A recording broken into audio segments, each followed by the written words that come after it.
Okay, it's just setting up a new meeting.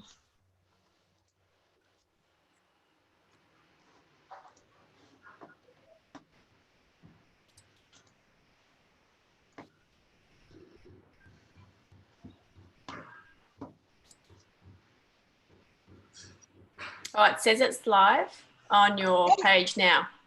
Excellent. Okay, finally. Welcome again, everybody. It is Thursday and we apologize. We're running really, really late. We had some technical difficulties, but now we are right to start our HubLive. So as you know, we do these HubLives to help our business community and everyone in business adopt modern best business practice and technology to help start and grow businesses. And over the last little while, all of our HubLives have really been designed to respond to the current crisis that we're all experiencing. Now, today, I have two phenomenal guests to help me chat through some of what you can do to make the best of the situation we're in currently.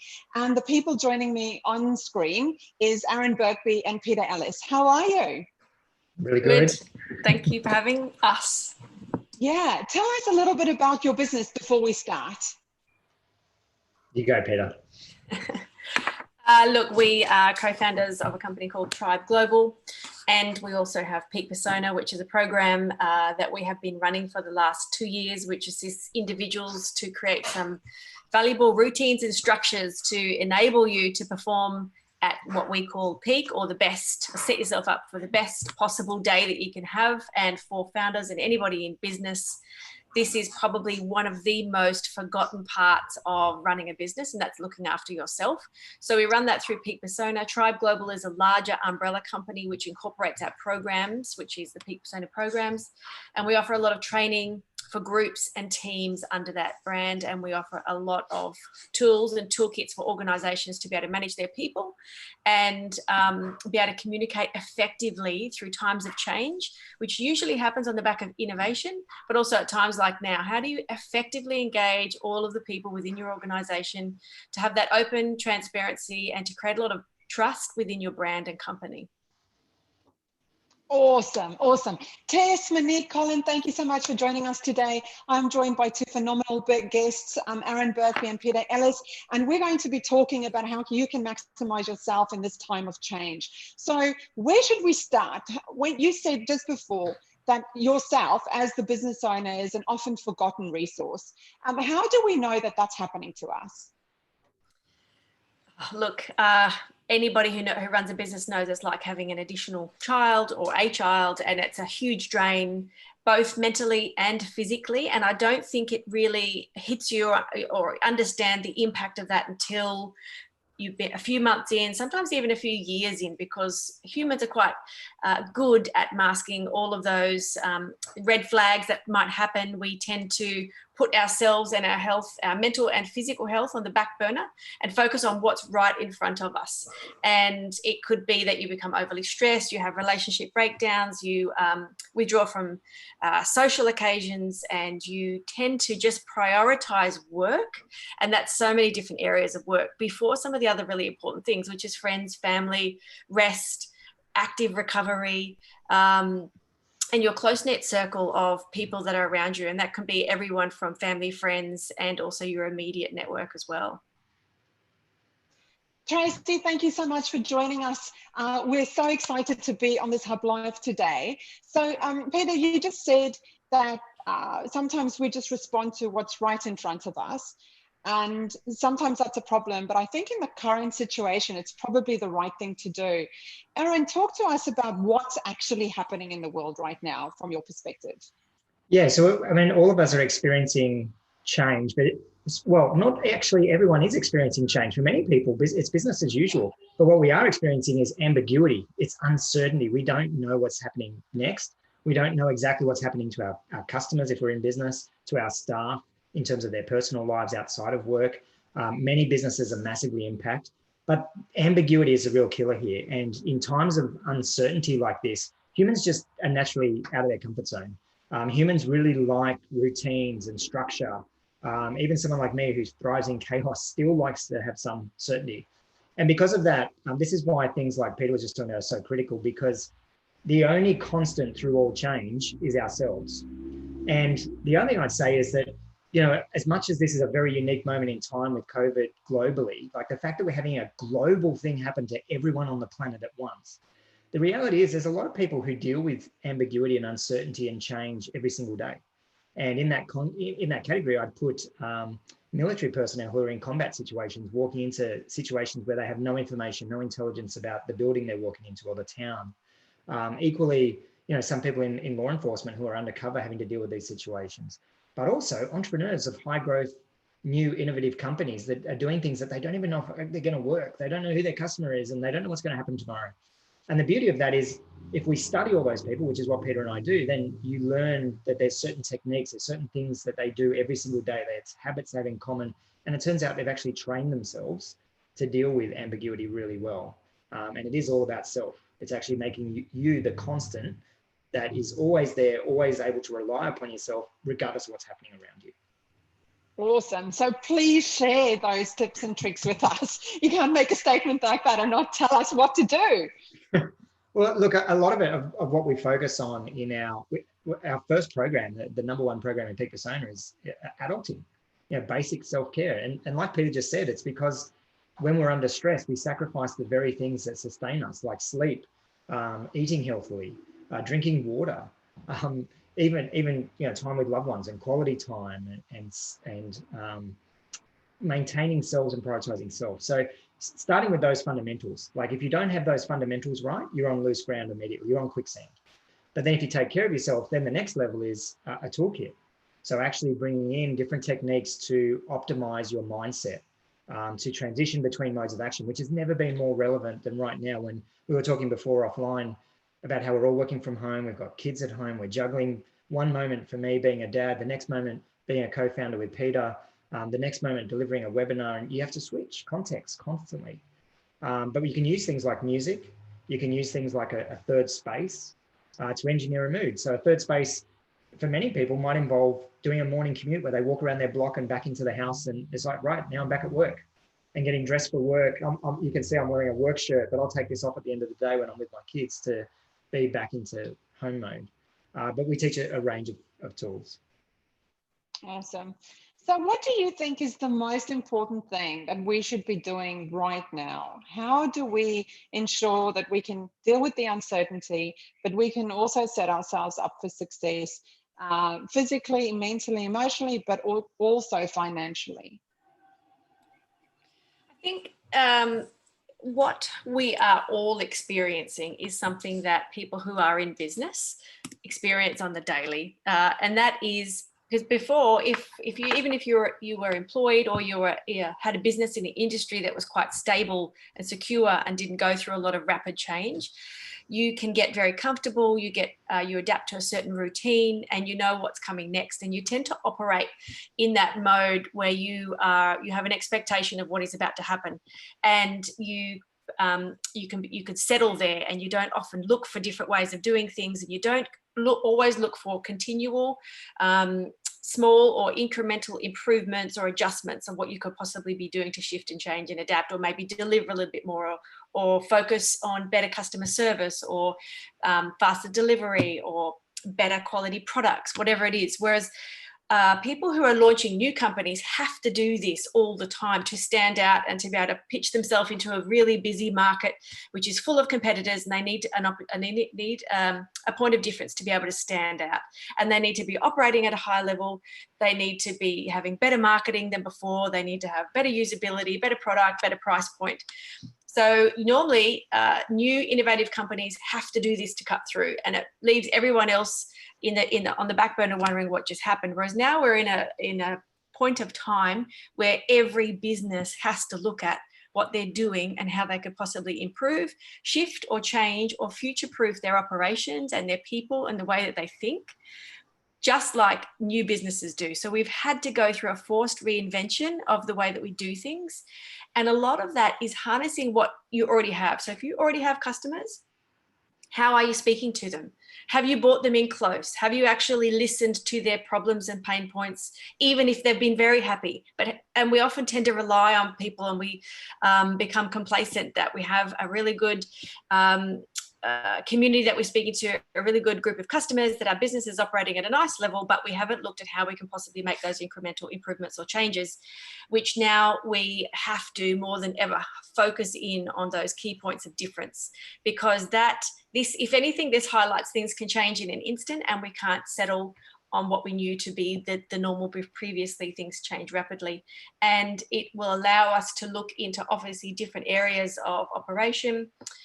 Sometimes we can streamline our services. Some people have had to shut down completely. So there's been such a broad range of change forced upon us. It's how we react now is going to be the way of the future. And I would say to be more entrepreneurial in your mindset and look at this as an opportunity rather than something that's happening to us. We have to look at how this has happened for us and how we can actually use it to our advantage.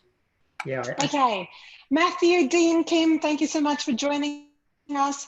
Just to latch on to what you just said, Peter, so would you say that step one would be to kind of do a stock take? Look at what you have right now, look at who you are, what your customers are, who is in your team, and then what would you do next? Once you've done that stock take, how do we turn what we have into and use the opportunity and use what we have to capitalize on that opportunity? Yeah, so I would say bring everybody in close, open up your lines of communication, because often we have had this distance between, business and customer, and we only communicate to them through the official channels, whether it be via marketing, and often it's a very one-way method of communication. Whereas young startups, when they're launching, they have to have that direct feedback from customers, which proves to be their superpower in the long run, because they've co-developed things with their customers based on their direct immediate needs. I think all businesses should be doing this now, right down to the local pest control. They need to bring their customers in, listen to their pain points, be open, be transparent, be more human than ever.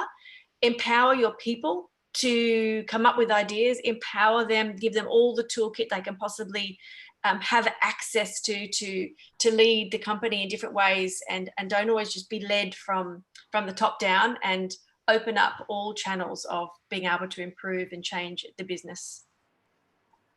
Awesome. Okay, so I'm just going to check that I'm understanding you correctly, because I'm kind of seeing this from a whole new perspective based on what you just said. So basically, we have to start with what we've got and then take the people. So this is really a human play, right? So take our customers and our team, bring them in close, and really the whole opportunity is how we talk and communicate and touch those people's lives right now, not only to ensure that our businesses remain viable, but more importantly, how are we going to set ourselves up to remain viable into the future? And so now is the perfect opportunity to ask them what their challenges are, and also just to check in, just to make that human connection. I think we had a really interesting lunch and learn on Tuesday, and really with accountants and about JobKeeper. And their words of wisdom at the end was, don't just rely on JobKeeper. That might help you alleviate your cash flow problems now. But the reality is that JobKeeper is going to end. And then what are you going to do then? And I do think that a lot of people are so focused on just getting the JobKeeper stuff done right now and ensuring that they, have the cash flow, which is important, but it's also complacent, and it's not setting us up to succeed in the long run. So really that vehicle to set ourselves up is all about communication. Would that be fair? Is that a fair summary? Yeah, absolutely. And look, if it's not JobKeeper, it's some sort of a grant. So we view grants as the same thing, same mechanism of it. It can get you going, but what do you do next? It has to be self-sustaining. You have to have the plan past the initial piece of funding, and we can't rely on it. Yeah, I think a lot of it is mindset. So it is starting with that letting go of what was. And I think a lot of businesses, small businesses, still stuck in trying to make their old model work. And the problem is that that's at the expense, the opportunity cost of not seeing the opportunity in the market now. So a lot of businesses that I know, that what they've done is taken that JobKeeper, keeping their staff employed, but now acting like a startup. So they're actually running little innovation sprints to run new experiments, to test new products in the market, to ideate. And acting like a startup means listening. Like we mentioned communication there, but 80% of that is listening to the market, listening to your customers, pulling them in close, like Peter said, so that you can understand what their frustrations are, what are their challenges, and how do we solve that. So Yeah, I think more than ever, the soft skills, practicing empathy and listening to understand are so critical. Absolutely. Okay, so you used the word innovation sprint, which is for us in normal language, but really it's quite jargony. What does that mean? How do you do an innovation sprint? Yeah. So look, we talk about, people talk about having ideas all the time. And the problem is, lots of people then get stuck. It's like, well, I don't have an idea, or I don't know what the idea is. It's actually an innovation sprint. It's actually about solving problems. So if you go out and listen to your customer base, if you've already got customers, go listen to them. But listen to new customers, listen to everyone and understand their problems. And when you hear their problems, actually get them to pitch to you the solution that they would like to see to solve that problem. Because they experience this problem day in, day out. It's their frustration. They've probably already thought of a dozen ideas of how to solve it. And then your job is to bring that idea to life. So for example, an innovation sprint might be go and do some surveys, go do some customer interviews, have those conversations, just check in with your customers and hear from them. Hear their problems, ask them the 5 whys, like why is that a problem for you? And then when they give an answer, why is that a problem for you? Until you get to the fundamental problem, then ask them about the solution, and then do a sprint where you actually knock something up. What's the smallest version? We call it an MVP, the minimal viable product. What's the smallest thing that you could build? And it's not a product. It's more than likely a PDF, like a brochure, a flyer. Put a Facebook ad up and see if anyone clicks on it. But try and see if you can solve other people's problems in this small little sprint and validate an idea. Okay, so again, I'm going to ask some how-to questions, right? So we've got our customers and we know that we should be asking them questions. How do you propose we do that? Is it as simple as getting on the phone? What do we like? How do we engage with customers who are not currently focusing on our businesses? They have their own issues. They are homeschooling. They're trying to get the house clean and the washing done. And they're definitely not worried about what your business does. If you say a pest control or any business, they don't care about that at the moment. So how do we engage with them? And what specific questions should we be asking? Yeah, how do we manage that conversation? Be human. Like pick up the phone and call to your customer and say, how are you going? How can we best help you right now? And have come from that place of genuinely caring about another human. With zero sales. And zero selling. Yeah. Because you're not selling anything. You're not selling anything. You're just letting them know that you value them as a customer. And it might not even be a direct call. Sometimes it's not kind of appropriate if you haven't had that level of interaction yet. It could be bringing a level of transparency to the business that hasn't happened before, which means you could start emailing your customers and company update to let them know how you've actually coped as people and as a business in this yourself. Because a lot of the time we just assume that other businesses keep ticking along and they don't have any problems and they've been around forever, so they're going to be fine. Whereas if they actually sent out a company email, started regular comms, communications, which could be a monthly newsletter to say, this is what we've been doing, this is how we managed it. It has been really tough, but we've done this, this and this, or we're really struggling right now. We'd love to hear from your customers what you think. And I think there needs to be a few hooks, there needs to be a few lines of communication thrown out there as invitations for them to engage, because sometimes there may be zero engagement, and it's your opportunity to realize you've just had this one-way communication for years that hasn't actually been what we call multi-channel communication or actually having a conversation. You've just been selling and marketing. The most effective way to communicate through this time and in the future is by that collaboration or co-creation of anything and making them feel a part of something opposed to just being a service provider. I think that's such a key point. Is this is the opportunity right now to turn your customer base into a tribe, and they will get so much value out of knowing each other too. So we're seeing a lot of businesses spin up online communities right now. They're doing group Zoom calls with their customers where there's no agenda. It's just, let's have a conversation about how we can all help each other. And by virtue of you having that connection with them all, you're connecting them together as a tribe that can help one another. But I think, as Peter said, it's about genuinely caring and listening and wanting to deliver value. And the other thing Peter said there, like talking about your own problems, that requires us to be transparent, to actually share that here's how our business is going. Here's how we're managing our challenges. We've had to do this.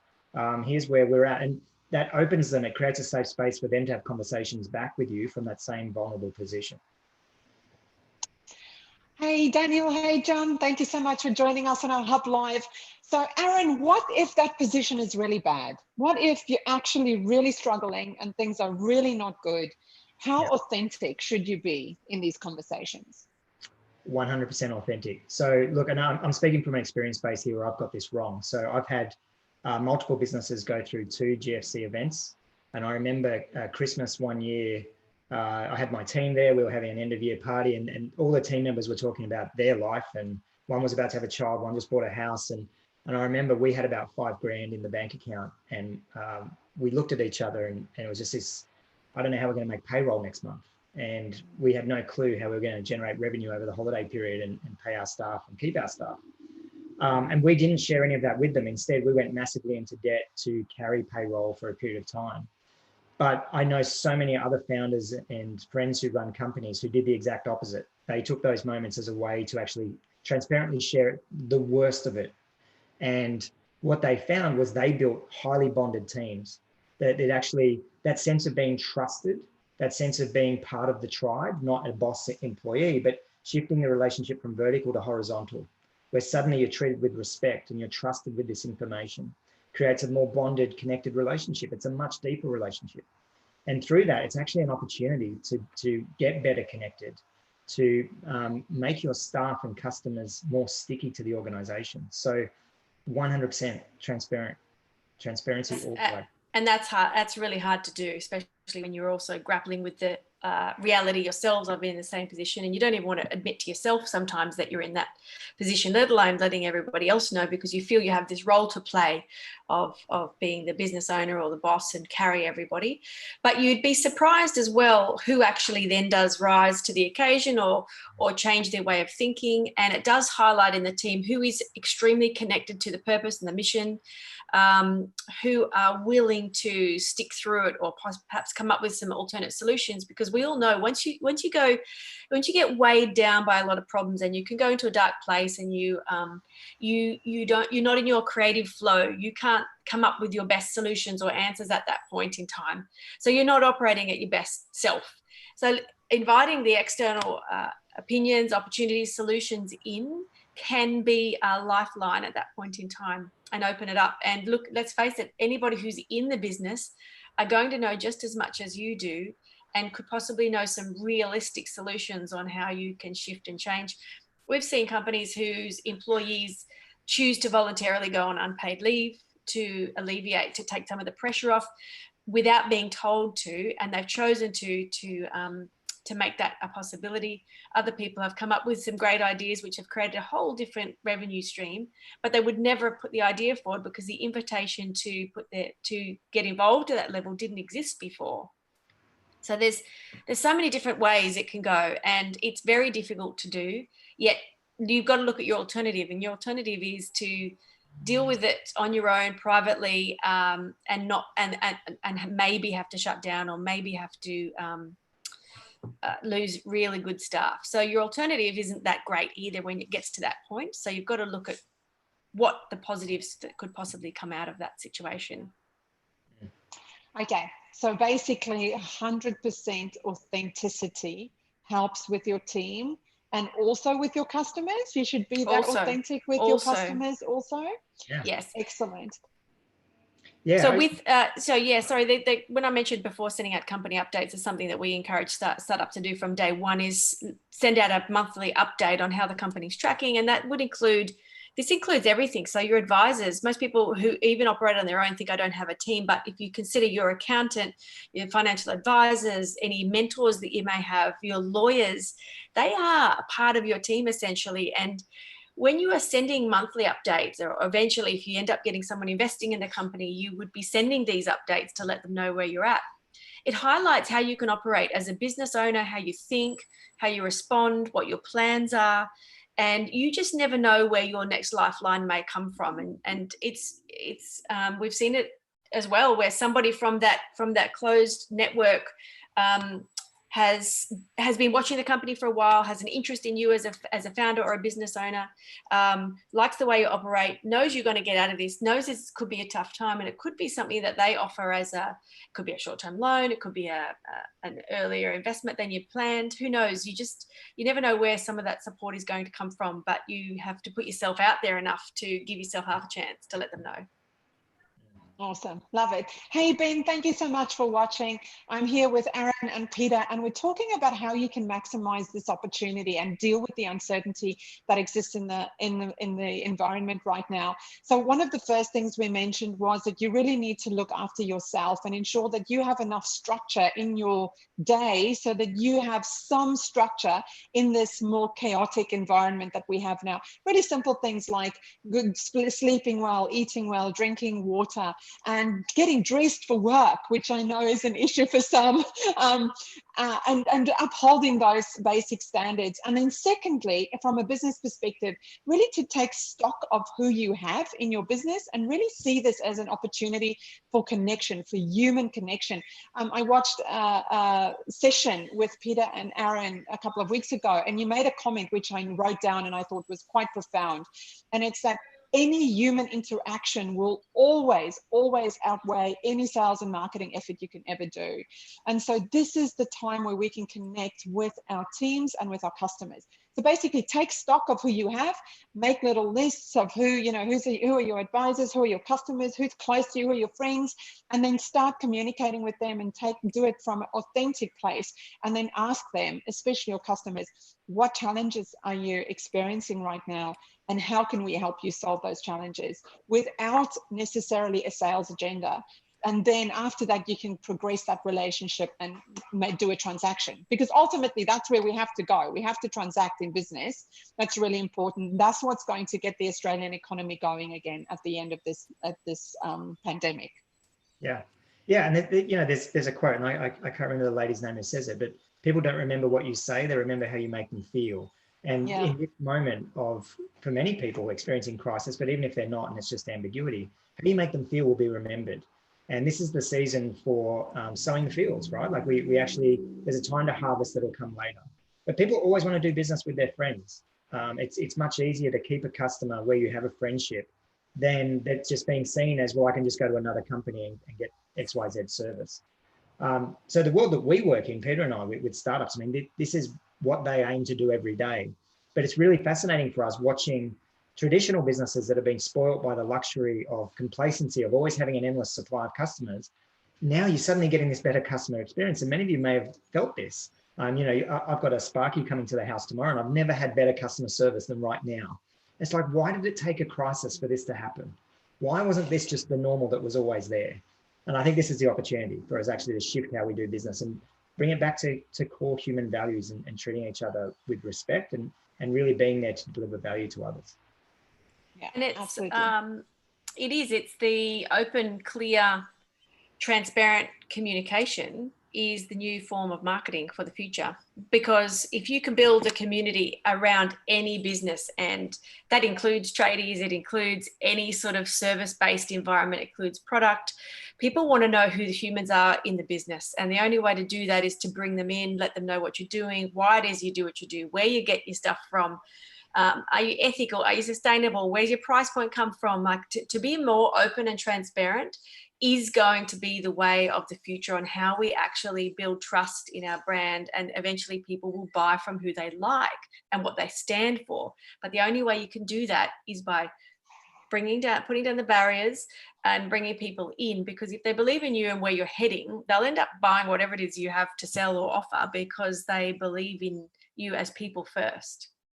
Oh, that is so profound. Okay, so what you said is that building a community is the new marketing. Yeah. Building a community is the new marketing. And you might not think you have a community right now, but even if you had 3 customers, you have a community of customers, right? Absolutely. I mean, and I want to bring it down to the most basic. So a pest control, I keep saying it because we keep talking about, I can't build a community because I have this. I have a possum problem in my area, and I had to go and get some pest control to get some possums removed. Now that company could create a community of everyone in my area of how we share our tips on we're dealing with possums. So there is a solution for everybody, and you don't have to think, it's not just like, oh, I've got my online community on Facebook, but customer to customer, they will have an opportunity to share value. I could have met some new neighbors out of it. There is more value that they could have delivered in addition to removing possums from my house. That would help me as an individual and would make me use them time and time again. Like, it can be as simple as that, or it can be as complex as, a new platform or an app or something to do with fitness or whatever it is, which we tend to only think online communities or communities should be based around physical businesses that you visit, like cafes, restaurants, community hubs, sporting, anything to do with sport, which we know what we're missing out on because they've all had to be shut down. So people are missing that community engagement because a lot of those businesses have to shift the way that people are still craving connection from somewhere. Absolutely. Jenny, Lisa, Paul, thank you for watching. Lisa's made a comment, and she said it's really great info that we are sharing. You're so welcome. It's so great to have you here on our HubLive. So if we're considering our current business model, and just to define the word business model, how we make money, if we're currently looking at our business model, when should we think, oh, this will no longer work moving forward, or no, this is good, but I can add something onto it, or no, I just need to keep the course that I'm on currently. How do we diversify? How do we evaluate business models, and what do we do after? Yeah, test. Yeah, I was going to say it's not something we should just be doing now. I mean, the best chefs in the world immediately change their entire menu at the moment they get their 5-star rating, because we need to innovate. Everything has a natural life. So we actually need to be constantly really paying attention to customers. This comes back to, if we're really listening to the people we're helping, then we will know that moment where we should be changing and how we should be shifting. For Peter and I, with our programs with Peak Persona, every single thing that we do in there is driven by our community telling us what they want us to do next. It's like what they need next, to the point that we almost don't have to make decisions because they're telling us. So I think that's the ultimate, but it does come down to experimentation. So Facebook, Twitter, all the big tech giants, the reason they grow so fast is every team has to conduct at least 10 experiments a week. And their goal is to actually fail at 70% of them. And that's not because they just suck at execution, like they're very effective operators, but because they are literally doing things that they don't know the answer to. So they are pushing the envelope. And this is what testing and experimenting is about. It's about, what's my missed opportunity? What's the unrealized potential that we're leaving on the table in this moment by just keep doing what we're doing? Because you might not even notice the market is shifting. Look at taxis with Uber. They had so much notice, but they never saw it. But if they'd been constantly talking to customers, constantly experimenting, putting new things out there, not knowing if anyone would use them, to run an experiment and failing, that's how they would have discovered a much bigger opportunity. The taxi industry should have invented Uber, but they didn't, because they just kept doing what they were doing because times were good. So it's not only that the times were good, it's that people get comfortable. And they think, well, we've already got a really good business here. We've got a good business, we've got good turnover, and things are working. So we don't actually need to create new things. We'll let those people create new things and we'll still offer this here. And there is a level of people wanting to stay the same, and they're not hungry for more or to grow, or they think that's just for other people or other industries. You can still hang on to your core business that's doing really well and it's very stable, but I still think it would be a huge missed opportunity if you don't carve off either a few people in the business or a certain time of the week to think differently and just do little experiments to test. If going back to the restaurant example, that is why they have specials. It's super easy for them to throw a weekly special out to see if anyone buys it. And if they buy it, it's a popular dish, they whack it on the menu. That's just the most simple explanation of how to run a test, an experiment within a business, is just try something.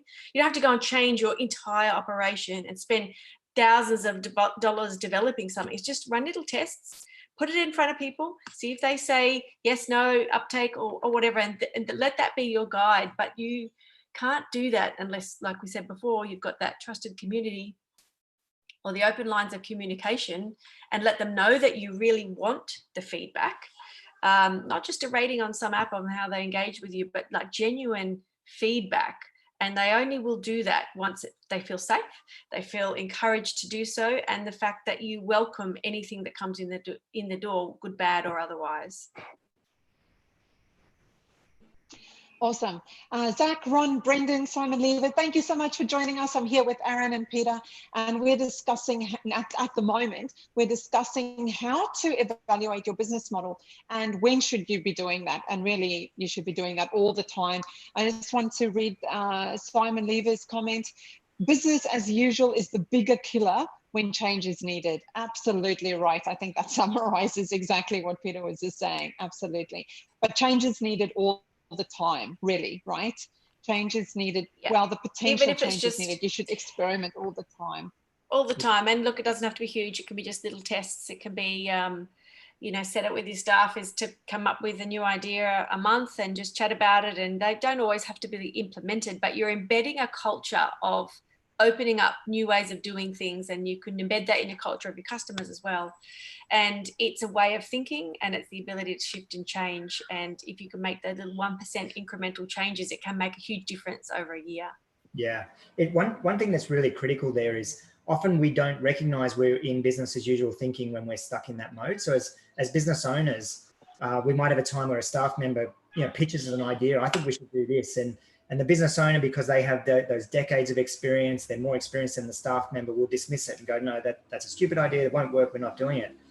What you have to do is actually flip that thinking and empower your staff and say, you know what, I don't think this is going to work, but let's run an experiment. What could we do for $200 and 10 human hours to actually run an experiment on this? And maybe it's as simple as just putting a bit of space at the bottom of your invoicing in Xero to pitch a new idea. Or we're thinking about launching this product. If you're interested, pre-register now. For all of like an hour's work to generate a free registration form in Typeform, you might validate an idea and prove, oh, it's got no legs. You might validate it and prove you've got 60 people signed up waiting for you to actually start that product. And so listening to your staff, you have to give them the autonomy to fail.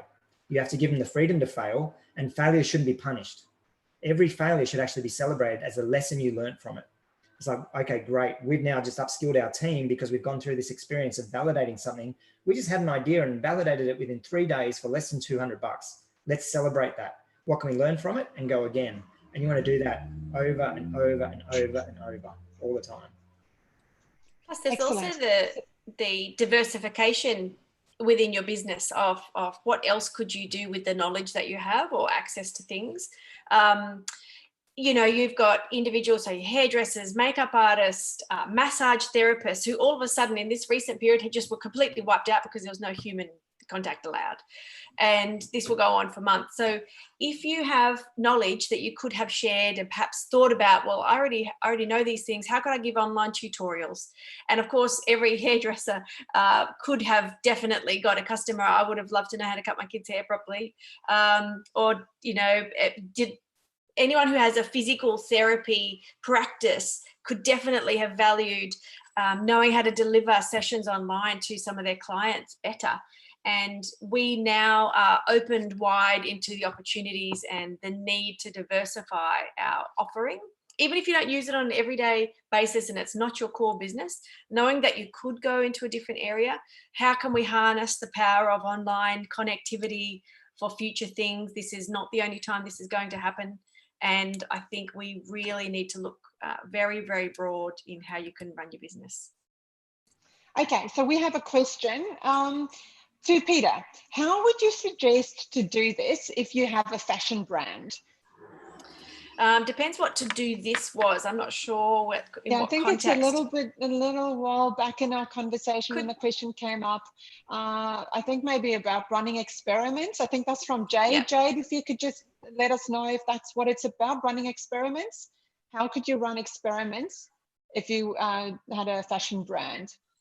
Yeah, so I would say I follow a lot of really good,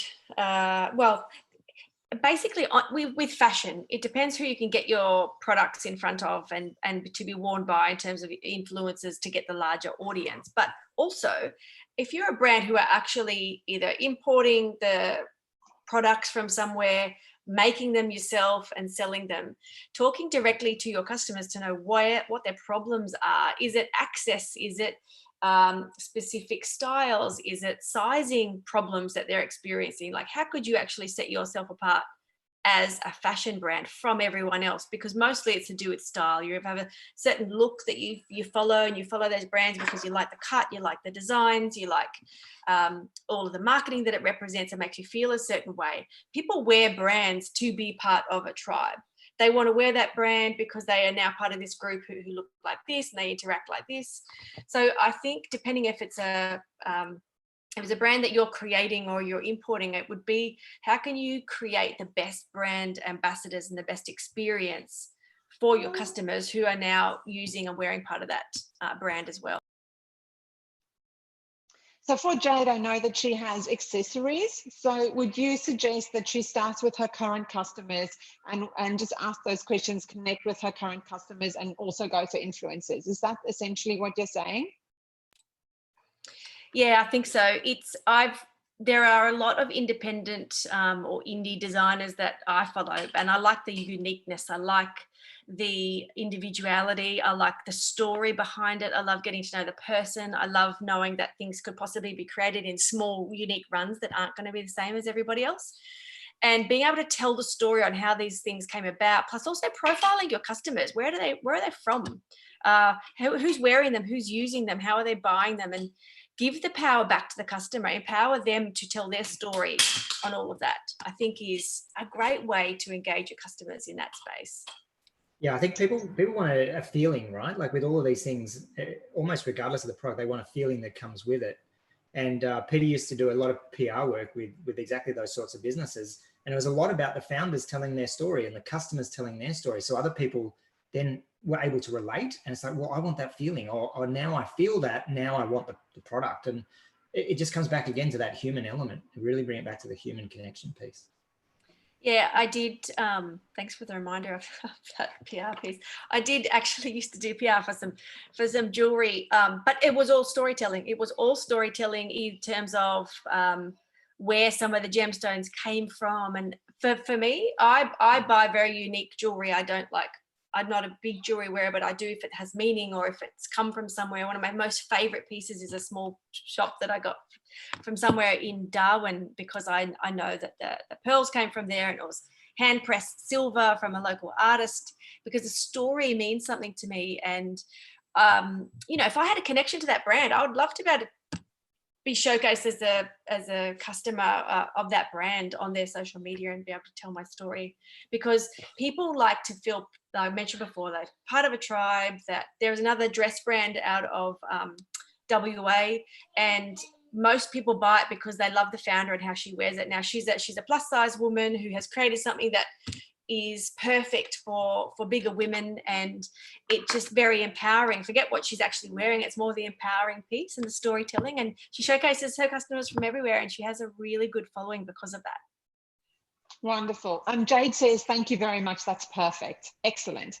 Okay, so what else should we be doing to ensure that we can capitalize on the opportunity that's currently existing in this uncertain time?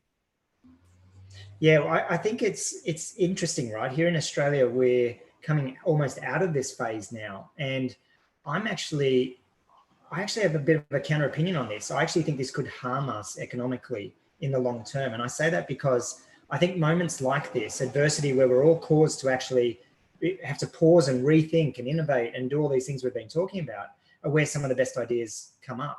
And I think other countries overseas that are more heavily impacted will stay in this period for longer. So they'll potentially out-innovate us. So I think one thing from me is, even if you do come back to business as usual very quick, don't forget the lessons of this period.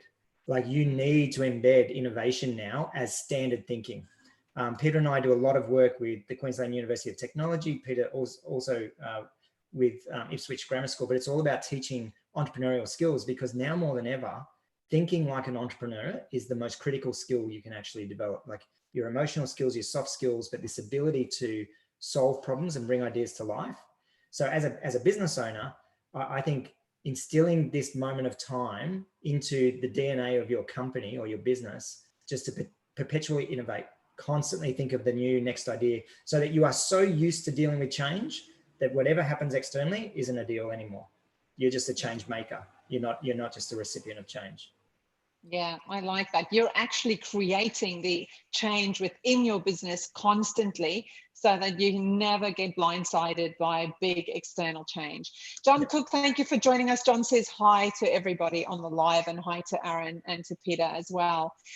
Yeah, so innovation, just to summarize what innovation is: talk to your customers, find their problems, ask them how they would solve those problems, and then do experiments to test whether you have solutions, and constantly do experiments, pushing ideas, offers, anything that you can think of or that your team can think of. Constantly push that towards your customers and see how they respond, with the idea that most of those experiments will actually fail. So failure is no problem here. Making a mistake's no problem. You are looking for the 2 or 3 out of 10 experiments that succeed, and then you can capitalize on those.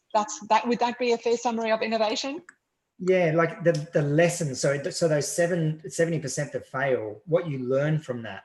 So it's separating the failure of the outcome from a failure of the process. And what you can gain from is upskilling, is knowledge, is market knowledge, is building process. So, yeah, changing the way you look at it.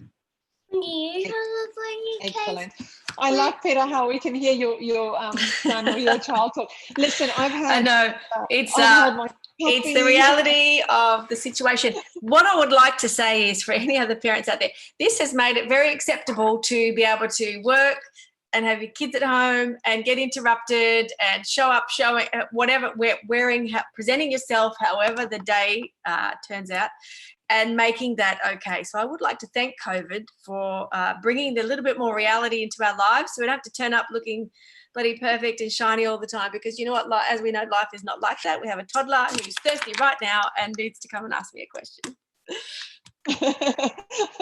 I've had, as we've been live, I've had my daughter help herself to cereal, and I can hear the cereal packet, and I'm muting myself saying, "You didn't stop getting cereal." Oh, it's definitely interesting working with children, that's for sure, in the background. Okay, so I think thank you so much. We've done a really good job in helping us understand the practical things that we can do right now to capitalize the opportunity, and also what we should be doing moving forward. So just before we say goodbye, do you have any final words of wisdom that you'd like to share with our community? Oh, you've stumped me on that. One final word.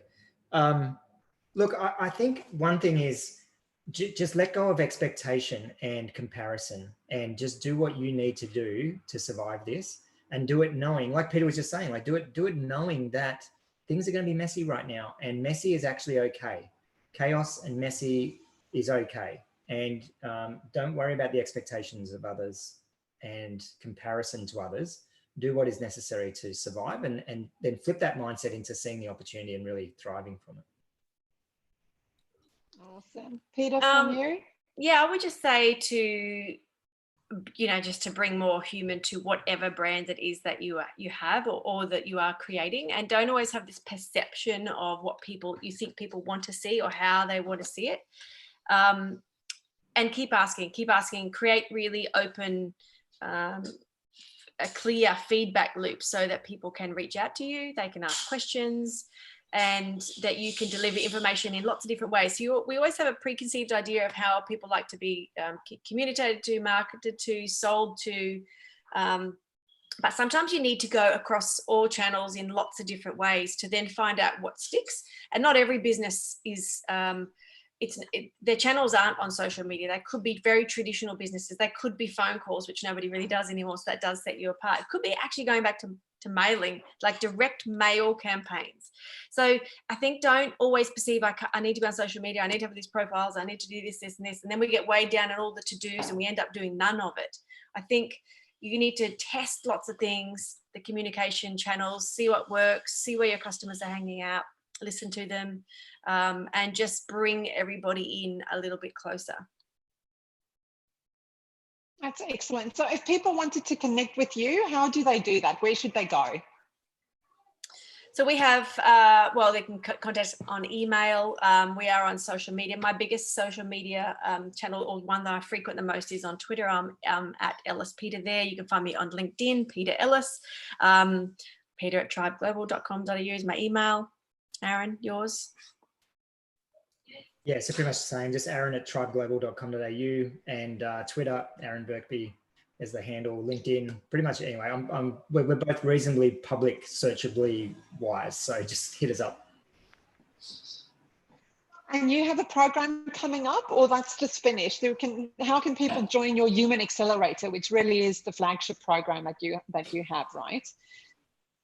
Yeah, definitely. So the Human Accelerator program, it's a 3-month program for building high growth humans, because if we're all out there building businesses, the bit that's forgotten is us as the human that's actually building that and learning about ourselves along the way.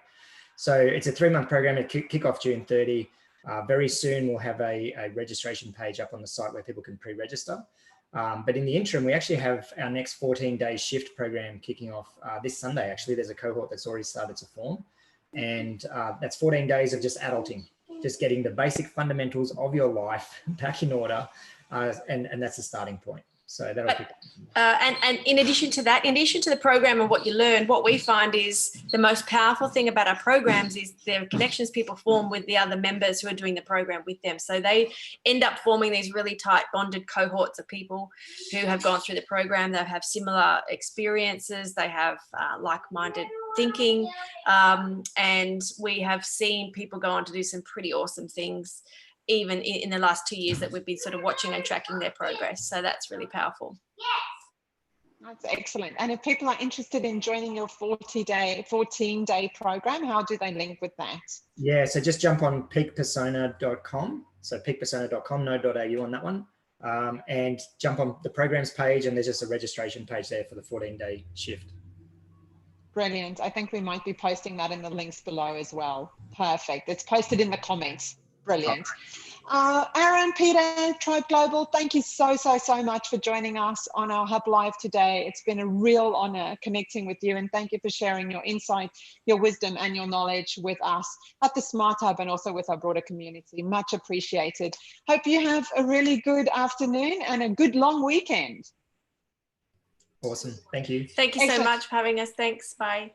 Thank you. And join us next week for our next HubLive, 1 o'clock on Thursday. And hopefully we won't be running 23 minutes late or however late we were running. Thank you so much for being patient with us. And thank you for joining us. We'll speak to you soon. Bye.